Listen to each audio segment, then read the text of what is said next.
Bonjour chers abonnés, bienvenue dans ce tutoriel de conception assistée par ordinateur.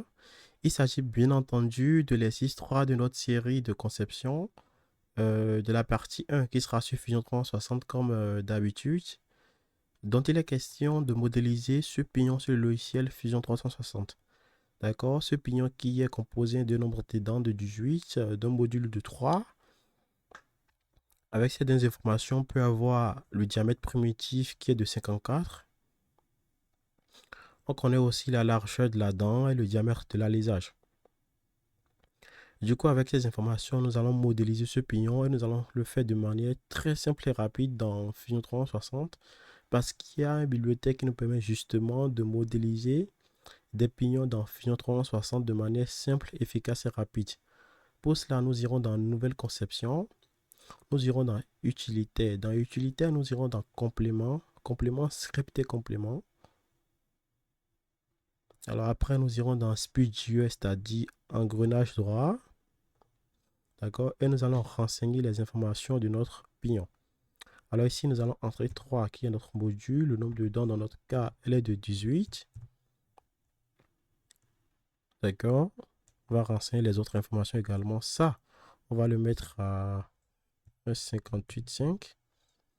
Ceci, le diamètre de la lézard, on va le mettre à 0 pour l'instant. D'accord? Et là, on va cliquer sur OK. Il y a notre pignon qui sera généré de manière automatique. Et à présent, on constate que le pignon est bien généré. Alors la suite, on constate que le pignon est surélevé d'un cylindre et après d'une tête hexagonale. Alors nous allons rapidement faire le cylindre qui est de diamètre 32 mm avec une épaisseur de 5 mm. Pour ce faire, nous irons dans solide. Dans solide, nous irons dans cylindre. D'accord. Nous allons nous placer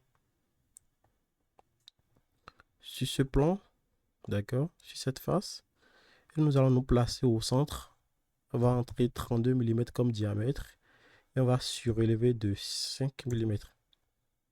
À présent, il y a la partie cylindrique qu'on vient de dessiner. Et si on regarde bien sur la DA, on constate qu'il y a un chanfrein d'une valeur de 3 mm qui est incliné sur un angle de 20 degrés. D'accord, pour ce faire, nous irons dans Modifier chanfrein. Dans chanfrein, nous allons choisir chanfrein, distance et angle. Et nous allons sélectionner cette arête. Nous allons entrer la distance qui est de 3 mm. Et nous allons entrer l'angle qui est de 20 degrés dans notre cas. D'accord. Ici, nous allons inverser parce qu'elle est comme ça. Et nous allons cliquer sur OK. Après cela, maintenant, il faut qu'on fasse la tête hexagonale. D'accord.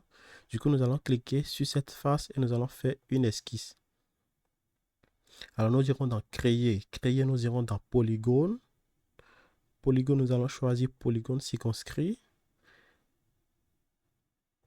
Et nous allons entrer 12 mm. Parce que si on jette rapidement un coup d'œil à la DA, on constate que le diamètre de la tête hexagonale est de 24, soit un rayon de 12 mm. Et nous allons cliquer sur OK.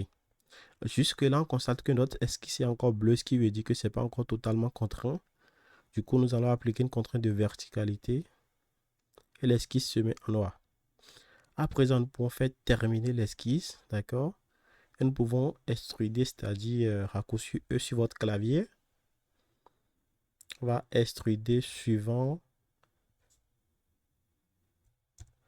une longueur de 10 mm. D'accord, là, on constate que notre pièce est pratiquement finie, mais jusqu'à on constate que il y a un lamage au centre de ce pignon-là.